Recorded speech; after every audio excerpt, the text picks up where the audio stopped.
welcome to Legislative Updates. I'm your host, Doug Thompson. And as always, John Barker is a co-host on the show with me, and John comes directly from the legislature on Friday afternoons, and then he will come in and he will share information, and he always brings a guest with him, and we're just delighted to have a guest come in with him. And Ron, it's so nice to have you in here, Ron Highland. Thank you. And you're from the 51st District, which is Wamego. Well, it's 5 counties. 5 counties? Okay. Pot, Wabaunsee, Riley, Shawnee, and Northern Lyon. Okay. You're living in Wamego. We live Outside in of Wabaunsee County. Wabaunsee County. Okay. And Doug, this is his birthday. Oh, how cool. Happy birthday to you. Thank you. Be all right if me and John don't sing to you. Yeah, we're not going to sing. I'd appreciate it. So would everybody else. Well, John, how many weeks are we into the legislative session now? Well, we're at week 7 or 7.5, and this is turnaround. The day is turnaround, means half the legislative session is over, 45 days. Now we're off today, Monday and Tuesday. Go back Wednesday because it gives the clerks an opportunity to move all the bills that were passed by the House over to the Senate, and the Senate bills that were passed over to the House. Last few days before turnaround, we passed out about 35 bills. In fact, I got home last night, and I wasn't driving home from Topeka. Today, I was driving home from Junction City. We had a robing ceremony over in Junction City for a new judge. You sit on the nominating committee, and she was appointed. And of course, my high point of the day was the other judges in the district found my old robe and asked me to sit and bank with them. And so I was privileged to do that and brought back a few memories. I was just surprised. They were all surprised that the robe still fit me. Yeah. But other than that, yeah, turnaround. We've been really busy. We go back on Wednesday, and the non-exempt committees will start looking at the Senate bills. Of course, the non-exempt committees, the exempt committees like myself, will continue to work House bills. Things are moving along pretty quickly. I mean, I have some problems. We had Senate Bill 22, which is what we call the windfall tax from the federal cut a couple of years ago. We couldn't pass last year, which returns money back to individuals and corporations. You know, we are what's called a rolling conformity state, which means when the federal government passes changes in their tax bill, we normally just conform to that. With this one, because of the difference in the amount of deductions you can take, if we do not do this, Kansans will pay higher taxes. And so we've worked and looked at a couple of other bills that we could put with it. One of them was the internet sales tax. We collect about 90% of it. In fact, I think, Ron, you introduced that bill a couple of years ago, and we're finally getting to it. And another one this year. And another one this year. So we're looking at that one, and also a 1 cent reduction in sales tax on food. Now, if you look at the internet sales tax and what it costs to do the reduction in foods, they almost offset each other. So if we do that, and we do with work with Senate Bill 22, if we don't do that, average families are going to pay $400 to $600 more taxes A year. A year. And so, you know, that's a priority on our part. We passed a number of other things on the floor, but you know, that's probably one of our priorities. We did have a ARMP, Advanced Nurse Practitioner bill that got to the floor. We did not get to run it above the line. It's been sent back to committee, so I'm working on that.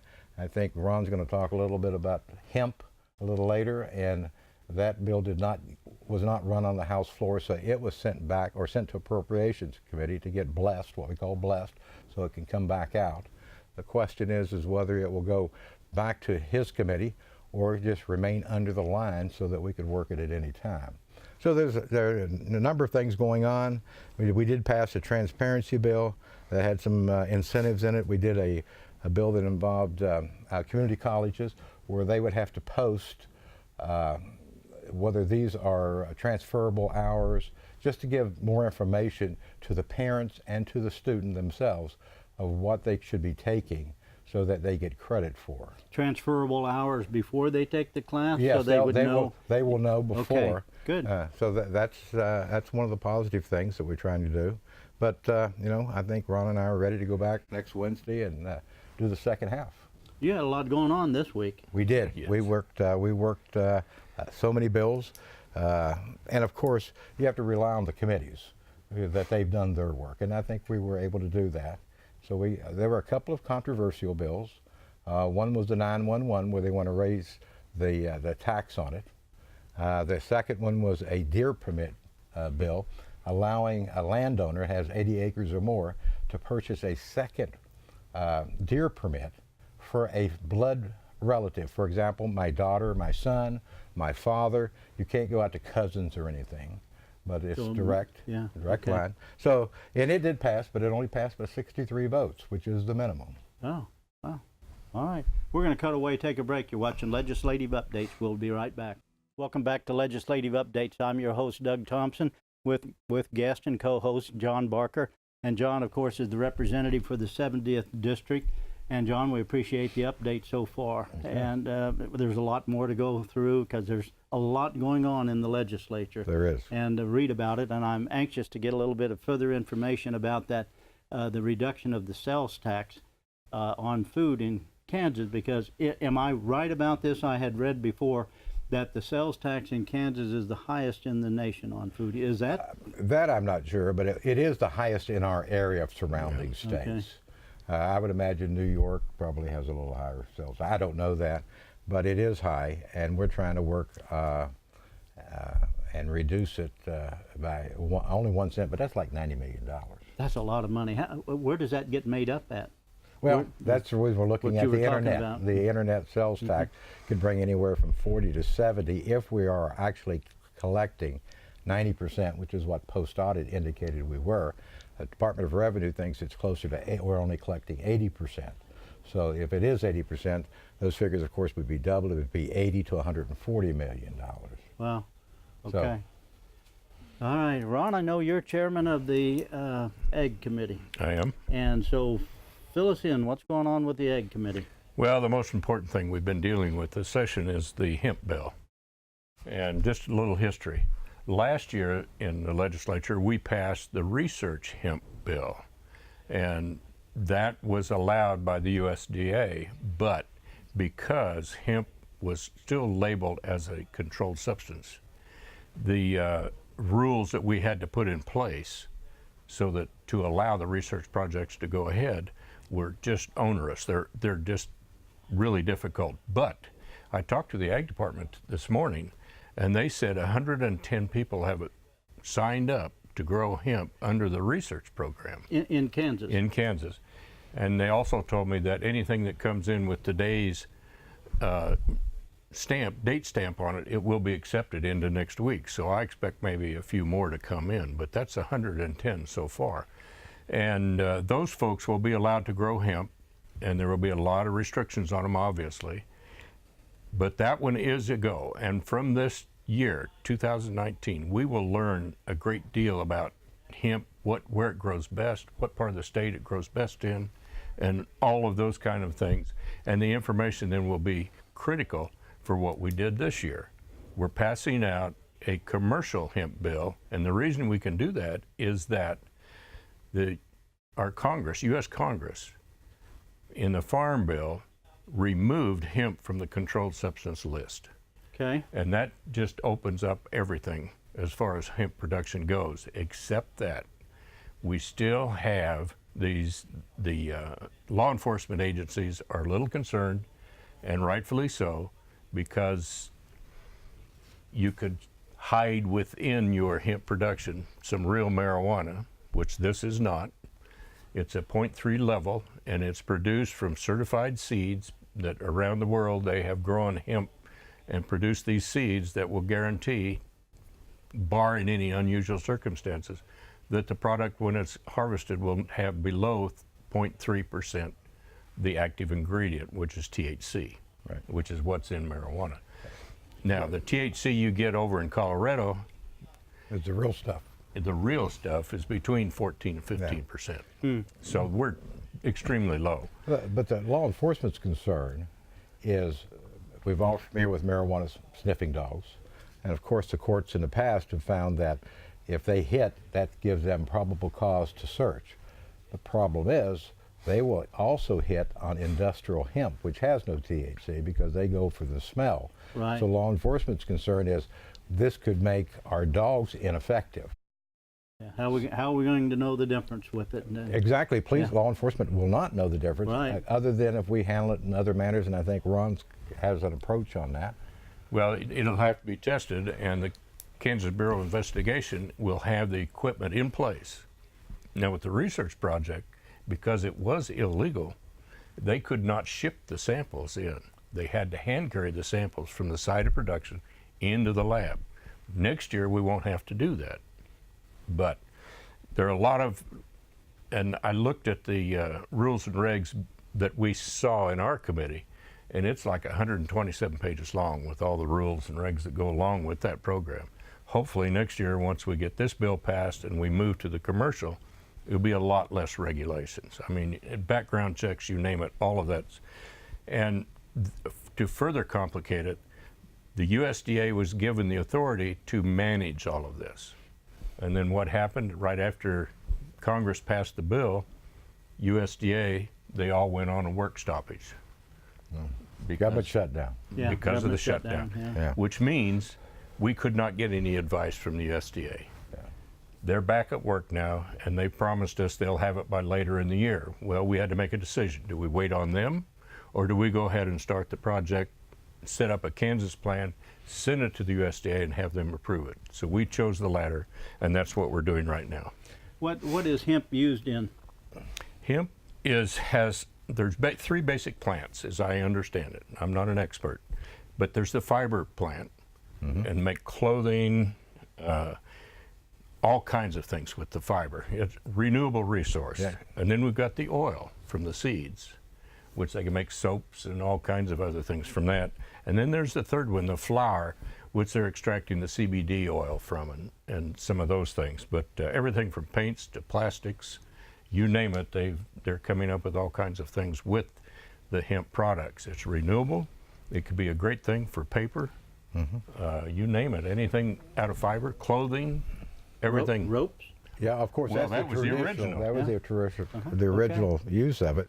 But I bet it's becoming very fashionable to wear hemp dresses. So it's a product that is natural. So that's attractive to the younger generation.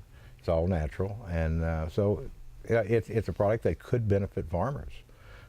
If we can get the controls, and one of the controls is because of transportation. And Doug, both of you are probably familiar with how we handle anhydrous ammonia, Right. which is used on crops for fertilizer, but it's also used in methamphetamine making, and that's the reason we Right. require special restrictions around co-ops. You know, they have to keep it under lock and key, other than it's used in the field. So, you know, so anybody that would be transporting hemp would have to be identified, much like we do with anhydrous ammonia, is that, you know, this is for agriculture uses only. And I'm not sure where a plant is. Is it Missouri or? Well, right now, I've talked to 4 different people that have ideas and already starting to build plants in our state. Okay. And hopefully that will become the future for our state. We'd love to have one out near the Colorado border so we can capture all that traffic of all that production. But I've heard from in the Midwest and in the north central area that, and in the southeast, they're all wanting to build plants, but you have to have different plants for all these different types of. So it's going to be interesting to see A how lot this of part interest. shakes Yeah. out. We're going to cut away, take a break. You're watching Legislative Updates. Welcome back to Legislative Updates. I'm your host, Doug Thompson, with my guest, John Barker from the 70th District and Ron Highland from the 51st District. And so we were talking before we cut away to break that we were talking about the hemp crop and how that might turn into a cash crop for farmers. And you had mentioned that there was 110 that have been approved, 110 applicants have been approved for it. Is there a requirement on a certain amount of acreage or location, or what determines? No. No, it's wide open. You can plant 1 acre, probably going to plant more than that, but I've heard various plot sizes from 10 up to 30, but not much larger than that right now. Okay. So we can gather information, but they're all very interested. But I did find out the certified seed is like $1 to $2 a seed. A seed? Yes, So it's very expensive to get started in this business, and and it's very complicated yet. This certification process and then to verify that that's what you got shipped to your place is pretty intense, and I've had some complaints already about that. Well, now where do we go from here? When the hemp's going to be working its way through, and there's applicants for it. Now what happens with it? Does it go to the governor for approval, or how does that work now? Well, the research part of this was approved last year and signed by the governor, so that's in process right now. So it will be planted in another month or so. And some of them are getting excited. They say we can get 2 plantings a year, so we don't know how that's going to work at this point. But after we get this bill done for the commercial hemp, then a lot of all those restrictions go away. They can plant as many acres as they want, and the only thing we'll have to have verification, satellite or whatever, where those plots are. Okay. So there are a lot of details still to be worked out. I have a meeting next Wednesday with the KBI and all of the attorneys involved, so we can finalize the details to make the law enforcement part of it workable for them. Okay. All right. And the good part about this is, we were talking about on break, is those who are involved in the drug culture, there is no value for them in there. There's no THC in it. So there's nothing for them to take to try to turn into a cash crop for them, if you will. And they really don't want to plant it close to these crops because, as you mentioned earlier, it kills the marijuana with THC. It'll cross-pollinate and ruin their crop, so they don't want to have anything to do with it. The worrisome part for law enforcement and all the rest of us is that as you load that onto trucks to haul it to a processing plant, somebody wants to stuff some illegal stuff in the load. Right. That's the worrisome part. Yeah. And we talked about the smell is there, the dogs are worthless. They're going to hit on it. And yeah. Okay. So I understand. we're looking at that very closely, how to get a good control of it as we can. Now, before we cut away to break, you were talking about a bill that had been submitted, and it's going to be on the governor's desk. And was it passed unanimously? It was almost unanimously. In fact, we did 35 bills the last few days. Most of these bills were 120, 118 to 4 or 5 votes. So when people talk about partisanship, most of our bills are bipartisan. This bill, which was the Capers bill, which was what we call the Senate Bill 9, it involved $115 million of a payment that we did not make in 2016. We have extra revenue, and I think we talked about it last week. We did. So we have passed that. We have now sent it to the governor, waiting to see what the governor will do, if she will sign it. It does take $115 million out of our revenue, but it does pay a debt that we owe. And she has 2 or 3 options, I guess. She can either sign it, she can veto it and send it back, but it had an overwhelming vote, so there's a chance of overriding a veto, or she could let it sit on her desk for 10 days, and then it becomes law without her signature. Governor Brownback did that on a gaming bill one time, on the additional casino, because he didn't want to sign a gaming bill, so he just let it sit on his desk for 10 days.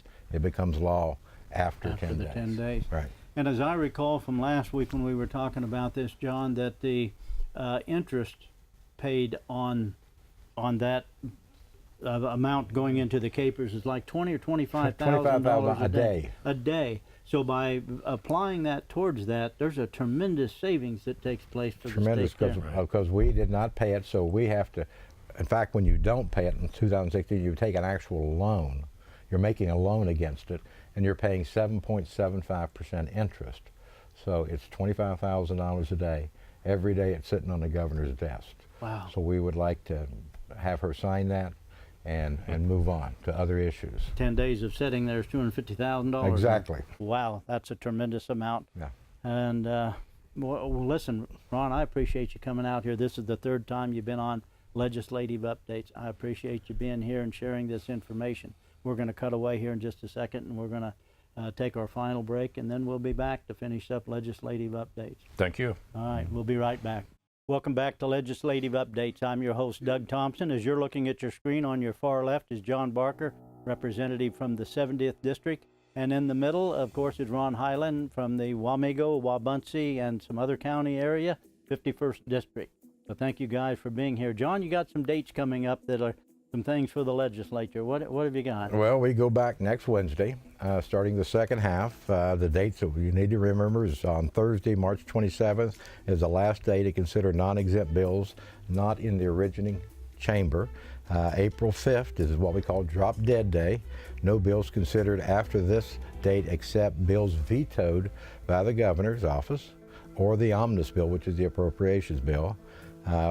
Wednesday, May 1st, is veto session begins, and on May 17th, it is the 90th day, and hopefully we'll be out before then, but if not, 17th is the day to shoot for. All right. Thank you guys so much for being here. Thank you. You've been watching Legislative Updates. See you next time.